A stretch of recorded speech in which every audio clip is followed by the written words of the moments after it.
you have to be a good guest. And that means allowing the host to be the host. And you guys are super gracious here and everything, but there's a different dynamic than sitting down like I'm from 60 Minutes, all buttoned up, crew, versus like I've been to people's homes, and where you live, the kind of neighbors you have, and like their wife is like, oh, she made her favorite cookies for you, and so now I'm eating their cookies and being a guest, and it's just such a cool dynamic. I don't know, what are your thoughts on that as we get started? Well, I mean, so much of that, it's very important. One of the things I've learned traveling a lot, as you traveled a lot under a lot of conditions, different cultures host differently. And it's one of the warmest and best ways to get to know a culture and get to know people. If you have that like European hospitality, there's Arab hospitality, there's Jewish hospitality, there's all the different modes of it. And it's really the way that you get welcomed in where you can start to observe how a culture works, how people are gracious. It's food, it's the sights and the scents. So a lot of the research that I try and do, it's funny because I say research, but it's really just me living my life and going around and doing stuff. Everything stitches into the books, really. But it's a great part of it, is being welcomed into different types of places and communities and cultures. It's one of the highlights. And, it's funny you open with that, because Nemesis is very much about a clashing of two cultures and a collision of two worlds. Yeah. But by the way, here is Nemesis. And I'll put the links in the show notes. So when you guys watch this, just go to the description and you'll see Gregg's latest book, Nemesis. Awesome. I love reading about. So first off, I'm writing a book. I say I'm writing something. You're a real writer. I'm like a guy who writes things.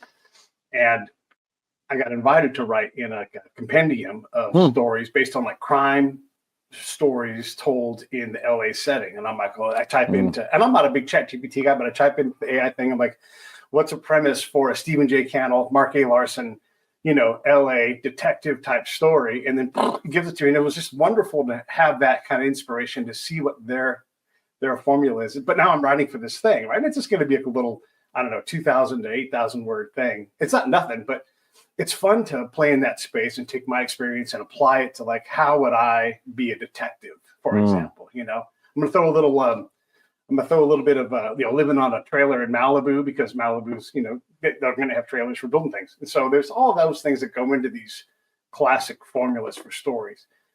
And I guess in my case, I could be tropey, I could be right on the nose for some things, because this is a compendium and it's a smaller thing, but you can't. You've got to find how to get off of the nose, but also hit the sweet spot. Do you ever feel like that's a thing for you, or am I putting something on you that doesn't belong to you? Well, it's funny, I've been at this a long time, man. I started my first novel. I was 19. I was a kid. I got super fortunate and sold my first book when I was really young. And so early on, I think I thought a lot about that, of like, what are the tropes and what's the way stuff works, and you're just doing it all. And now I sort of naturally, I think, come up with these plots and stories and structures and scenarios. And then I always want to go in and like ruffle up the hair on them and have like, it's an expectation things will go a certain way, but it's always that moment of surprise when, this is the scene that always turns left and I take a right-hand turn, or something just completely is anticlimactic in a way that's stunning and sort of inventive. So I'm always looking at that. And part of that is I've just written so damn much. I probably have 3 million words in print. I've written a lot of these scenes, not to mention for TV and film and comics. And so it's a really fun part of it for me, is figuring out where you can kind of move and deviate. It's funny, I'm reading Ross McDonald book right now. I picked up, it was mentioned, The Underground Man was mentioned in another book that I was reading. And I just thought, let me grab that. I meant to kind of catch up on him. Yeah. And you're talking about great Southern California writers. Of course, we have Connolly and Crace and Elroy, and we have Chandler, and it goes back, James M. Cain, and Ross McDonald is so wonderful. And I was reading the book, and it all takes place during a ferocious set of forest fires brought on by the Santa Ana winds. It was like the weirdest moment of Jungian synchronicity. And I'm reading these scenes, and he's describing them like they're happening right now or last week. And they're so vivid. And I was thinking about it, and Ross McDonald is somebody that we might think about as writing in tropes, right? He's an old-fashioned kind of hard-edged guy. But everything has this inner life that makes it glow and gives it this sort of ring of verisimilitude. You always have a different handle on a character, right? They're never quite the stereotypical version. Yeah. He'll sort of faint at an archetype, but then he'll he'll ruffle it and he'll fold it back on itself and he'll play. And I think that's always what survives, what sort of breaks the mold or alters it. I've been doing a lot of writing about baseball.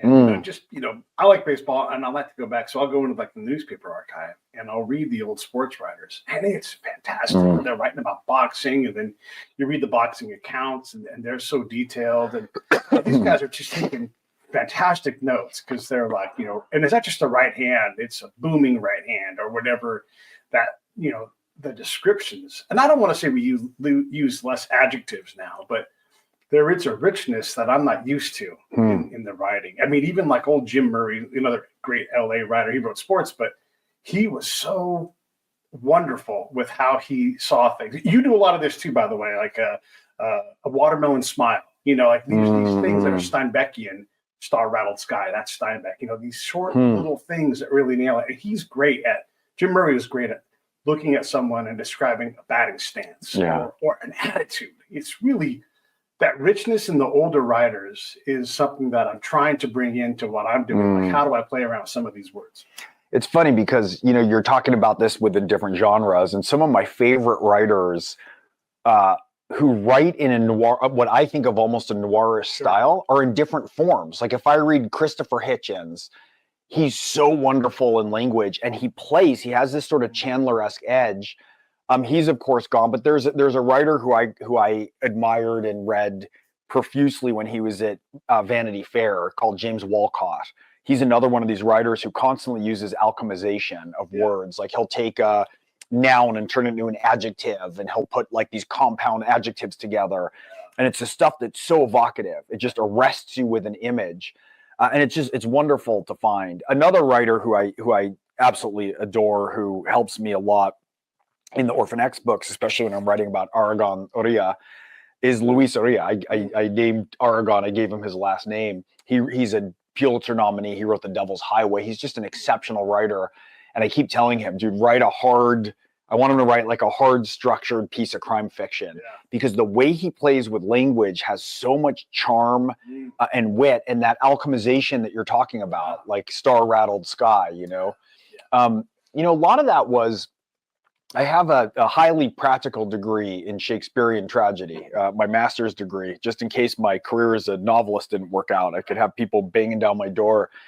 But Shakespeare did this constantly. Like in Hamlet alone, I think there's 500 words that are new to the record of the English language. And there's so many words we use, like eyeball, upstairs, sunrise, like these words that, like, how could that not have been a word? But when somebody can grab something and synthesize it so beautifully, it just sticks. And so I'm always looking to play with that when I'm writing as well, and to figure out how you can put together this collection of common words in an uncommon way to evoke sensation and emotion in a reader, because that's really the magic about what we do when we can do it well. Yeah, the creation of words, and someone will say, that's not a word. Like, there it is. Look at it. It's from my time overseas, and I think this will resonate with not only like your writing, but the other stuff you do. I would say it's all affect over effect. And I'm using ab because I want to be clear. Like I'm saying AFFECT. And if you look at the etymology of those two words, we get it confused. Like affect's a verb. Like, but affect's not always a verb. It's a noun. Mm-hmm. And so when it's a noun, it means like an emotional response to stimuli, which is hugely powerful when you're thinking about trying to establish a government in another place and make people believe in it. Well, that's affect. You can write 150 love letters. That's effect. Doesn't mean the girl's going to love you. Mm-hmm. But if you write one affective thing that just makes her feel love, well, then you win the race. And we hate that. Like when we look at policy and always of the things, like it's better if we all take buses. But you can't make that girl with the kids feel safe riding a bus. You have to deal with affect. And affect is elusive. It's mercurial. If you don't study it, if you're not ready to get the wrong affect from your program, like the next time, and I'll be hard on LA because they deserve it right now. The next time that lady who works for the transit authority is like, riding a bus is safe. Yeah. And you're like, I don't believe you, and so the affect is in misalignment from the message sender. I think one of the things we're seeing now, that's a compelling point. I think one of the things we're seeing right now is there's this removal or distance between the messenger and the embodied nature of what the message is that they're trying to say. Right. It's like everyone's become these avatars of themselves. Like, when's the last time you see a politician and you think that person's really speaking and they're for me? We've almost accepted the fact that there's these differences. I think it's part of what happened with the college admissions scandal, why that like seized the international attention. Because part of it was everywhere. The story was explosive. Yeah. And I think in a way it drew back the curtain on the fact that, you know, if you can cheat on your kid's resume or CV and get them into college, and you can get them into Yale, what should happen is that child is not Yale material and they should flunk out. Right. Not that they just proceed and do well. Yeah. And so we've had this floating away of kind of avatars or symbols of meaning from what the reality is. And one of the things that I talk a lot about, I do some work against sort of polarization and extremism in the culture, but I talk a lot about the fact that, you know, our cerebral cortex, our brain can hold 2 to 3 thoughts per second in front of mind. Our visual aspect, our visual perception takes in 20,000 pieces of information. And so you can sit there all day and spout off a PowerPoint presentation. If you're not embodied within yourself when you're speaking, when you're conveying something, it doesn't get conveyed. The power of how something is conveyed is much more even than what the words themselves are. And I was thinking about this with your distinction between effect and affect. In writing, what we want to do is we want to intimate an emotion. We want to, like a lot of times, if there's a scene and the point of the scene is one character saying to another, "I love you," it's like you have the line, you build the whole scene around, and then you pull that brick right out of the middle and the whole structure holds. Yeah. So we want to intimate how people should feel. And a lot of times when we feel that things are overwritten, when we're in a book and someone's just you should be outraged by this, you should be sad by this. Yeah.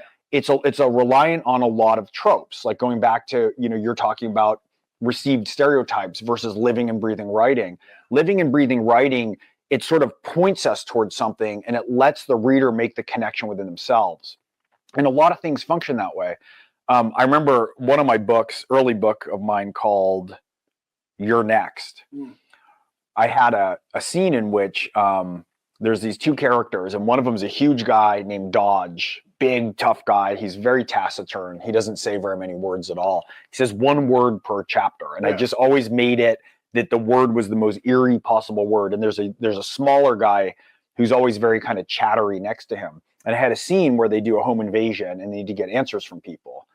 And they sit the couple down on the couch and they're about to torture them. Yeah. The couple's bound and they're terrified. And the little guy says to the big guy, "Where do you want to start on them?"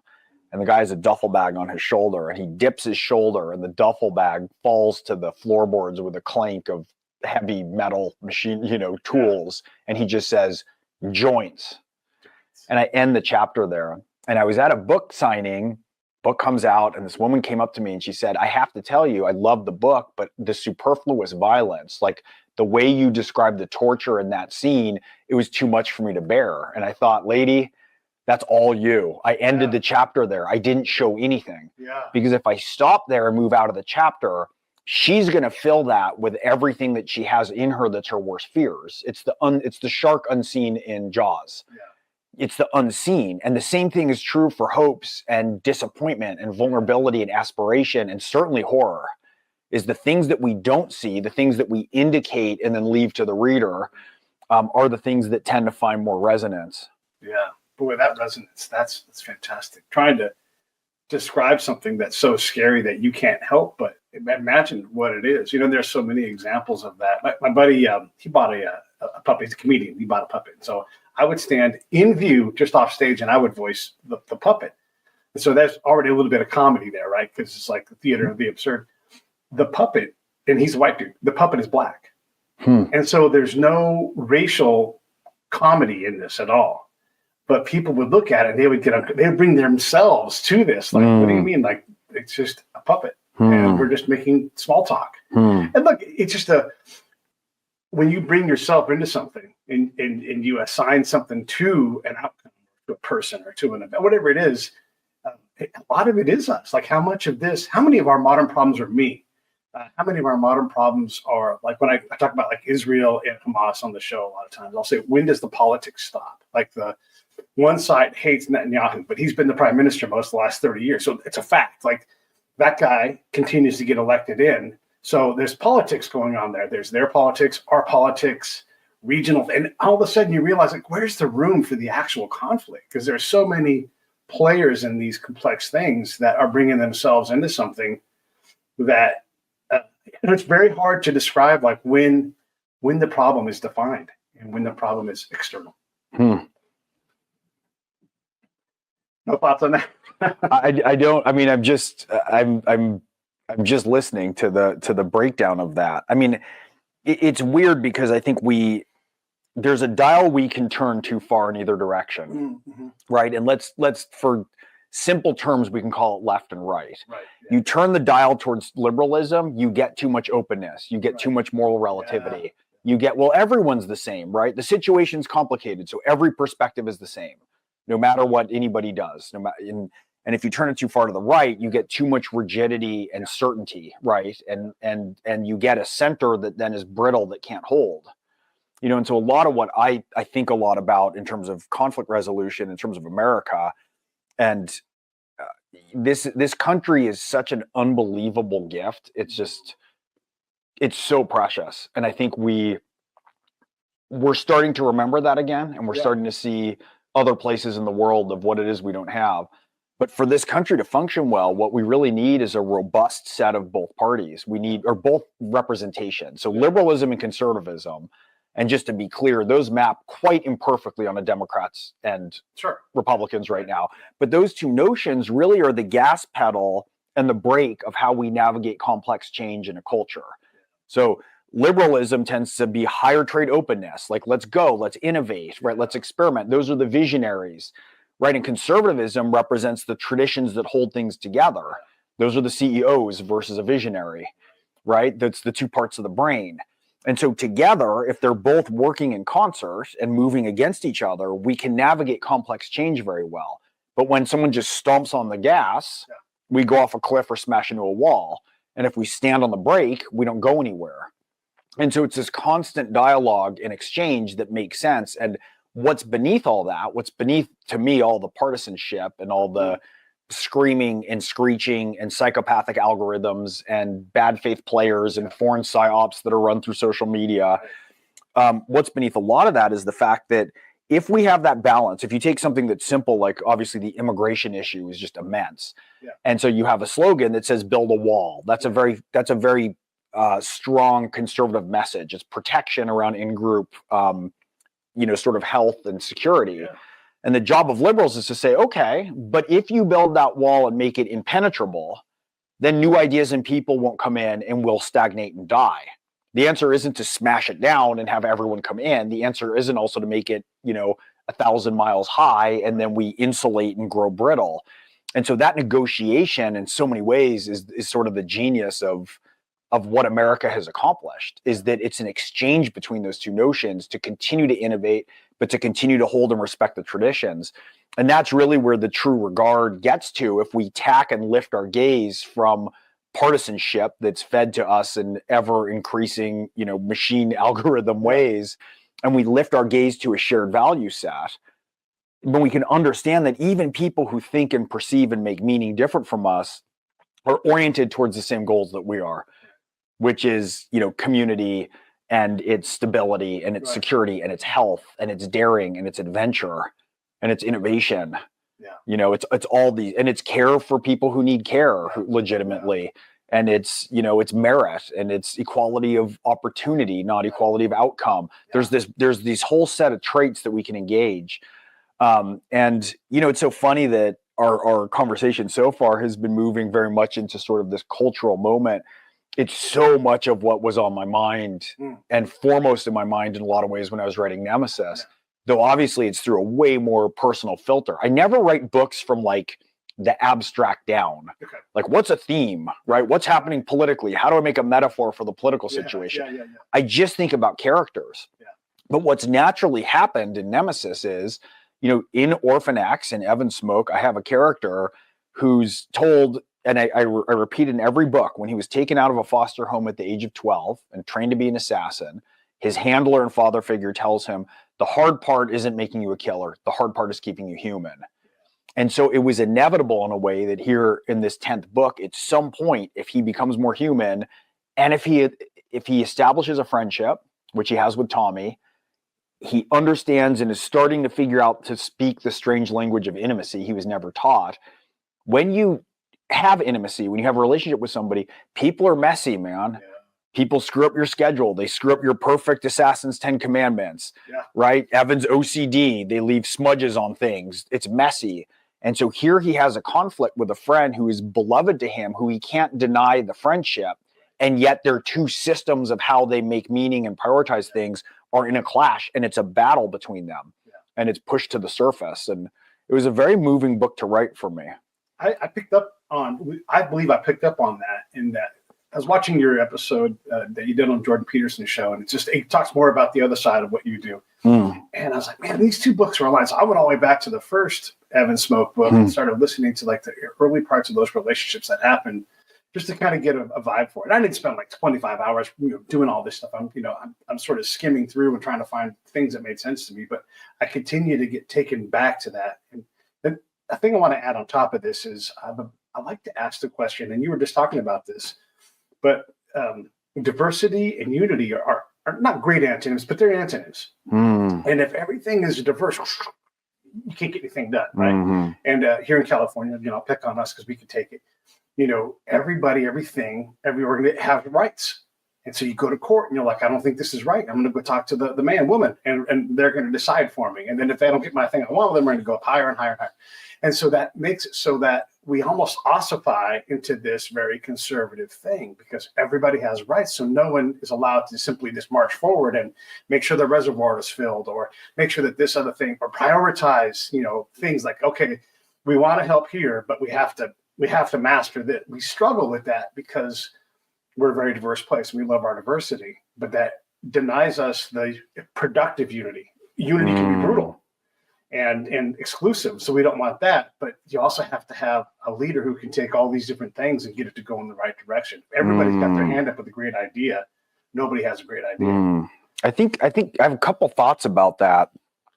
One of them is, I think we have to figure out a way that we can reorient ourselves to viewing our primary engagement with the culture, the community, the world around us, and the country as being one of responsibility over rights. Of course, we have rights, and rights need to be protected, but we have a responsibility to our community. We have a responsibility to do good.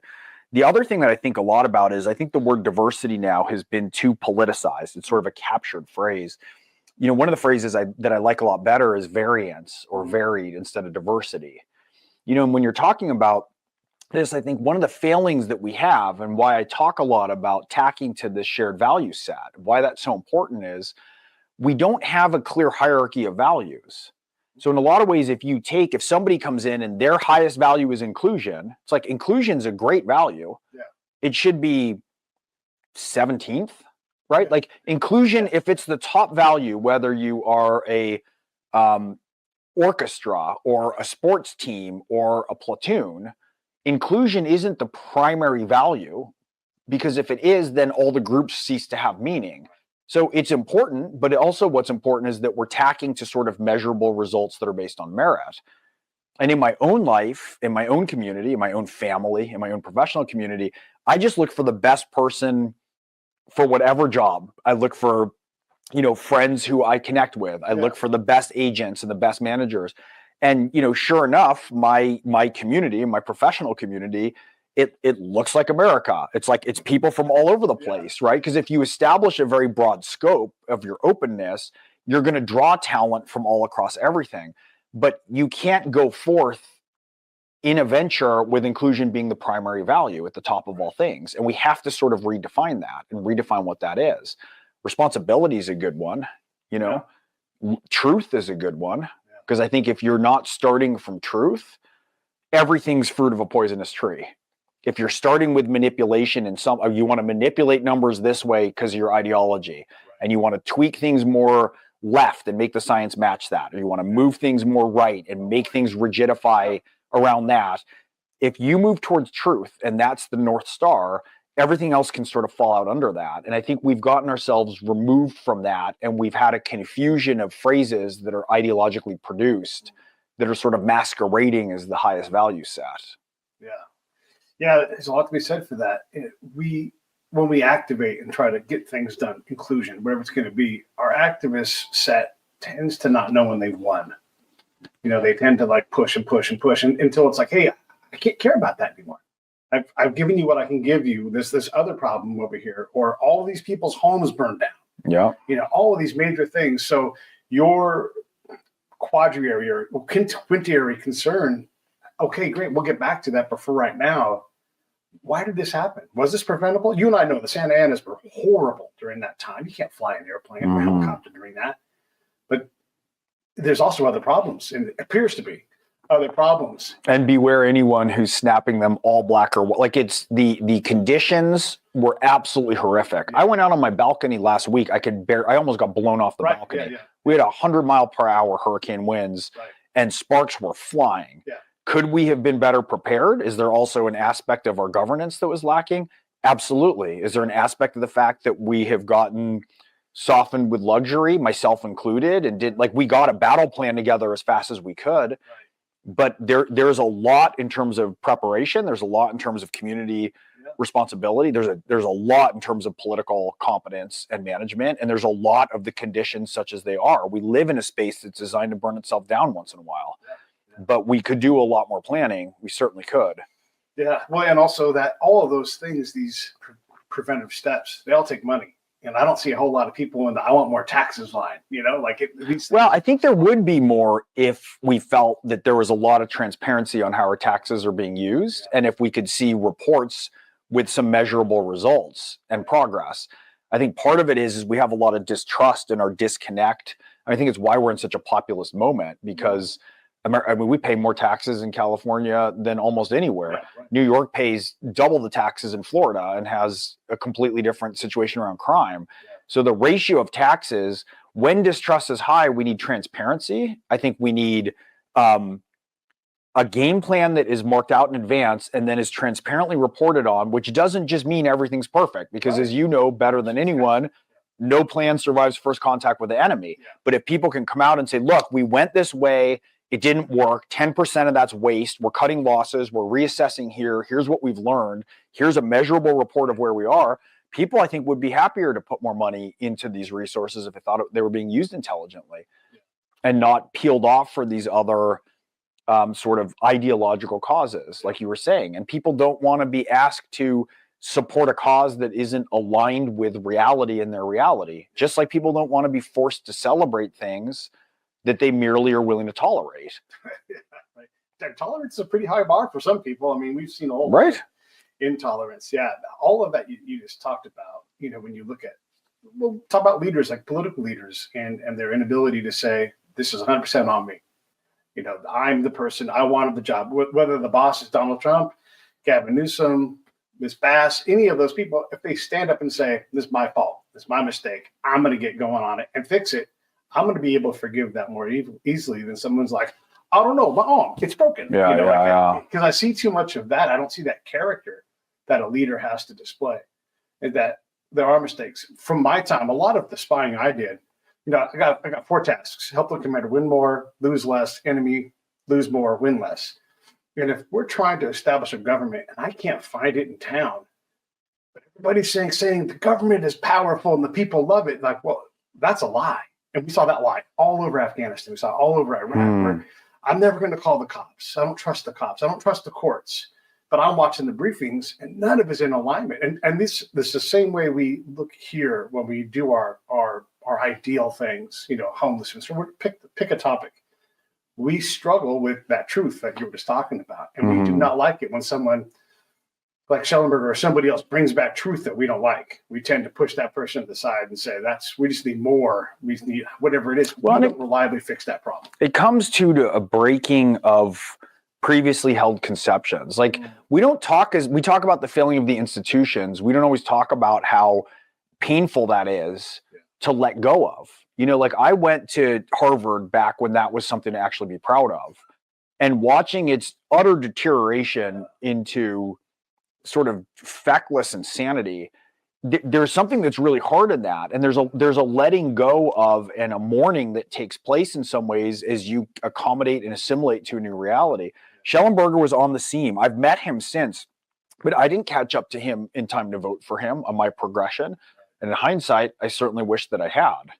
But people come with new ideas, and a lot of times people are still emerging from the world as they knew it, and it takes a lot of courage and boldness to step forth and to Ralph Waldo Emerson said, "A foolish consistency is the hobgoblin of little minds." We encourage a great deal of rigidity in our culture, and social media does even more because it ensures that we never forget anything.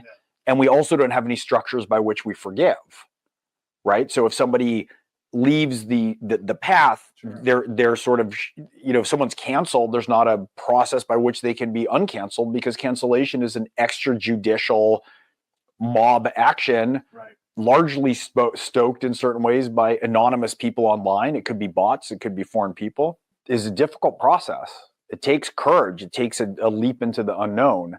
And we tend to punish it rather than reward it. Yeah. The lack of, I call it miscomfort of having to do things the right way. It's the critical path versus the path of least resistance. And we love, especially here in America, we're like, we're just going to ride over the top of this thing and get it done. And sometimes that is absolutely the answer.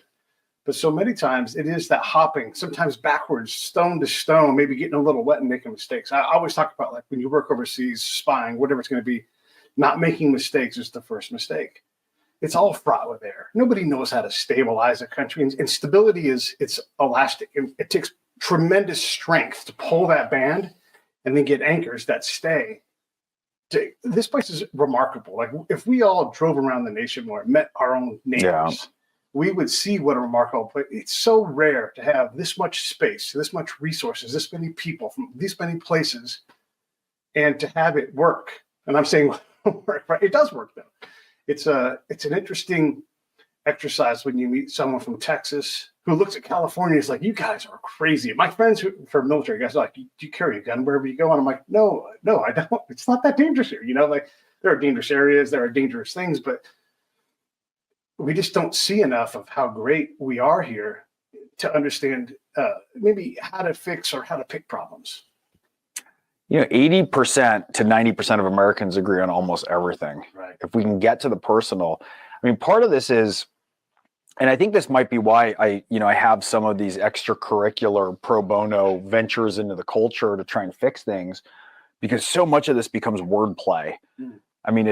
There's a reason why we keep saying that things feel Orwellian. If you can capture words, and if words don't mean the same thing to different people, if you're in one group of people and you say MAGA, it means one thing. If you're with another group, it means something else completely.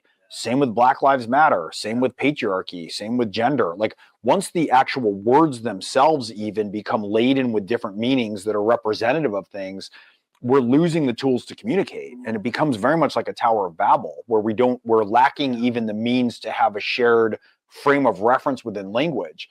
So you can't agree at the level of words. And then there's these topics that you're not allowed to discuss. And then there's the messengers who are canceled, or you get canceled if you associate with them.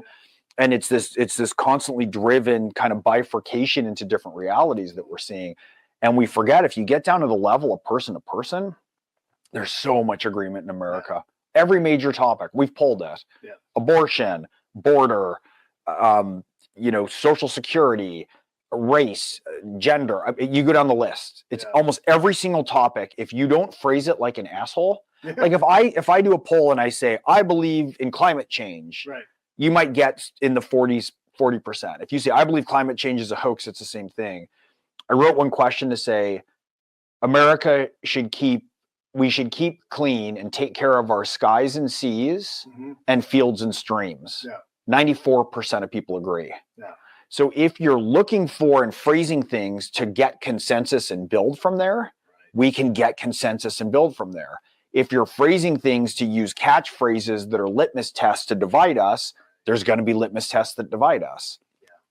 That you go on patrol and they always try to help me do my job. Like, I don't need your help, but okay, I'll take your survey.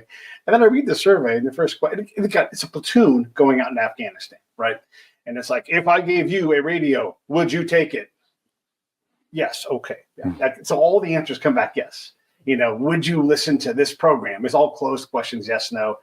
And so I just I'm not even going to ask these questions. Let the lieutenant ask those questions. I'm going to ask different questions. What do you use the radio for? Do you know about these programs? All the other questions that give you more richness. And what you realize is that in House 1 in Valley 2, the dad is like, I can't touch the radio. My daughter has it all the time. She listens to music, and he's just smiling the entire time. His next door neighbor is like, if I catch my kids touching that radio, it's all sticks and asses around here. I'm going to be out. And so I'm like, we have no idea how dangerous our little radio program is. Right. We're asking yes, no questions. And so we create these problems that are invisible to us. And we look effect. We got rid of 1,500 radios this month, and it's like they're working. The other thing that goes, it's not measuring unintended consequences. No. I mean, one of the things I've learned, that's such a great story, and it's so telling of how the bureaucracy mind can't grapple with reality. Right. Reality is where ideology goes to die. Yes. You have your views, whatever they are, and we're afraid of. It's so interesting. You talked about the first mistake is not making mistakes. Yeah.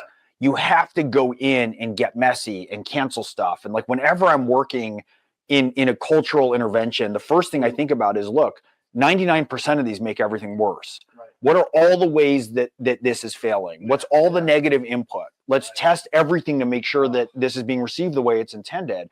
You want to get all that grit, and you want to be sharpened iron to iron. You want to get to the quick.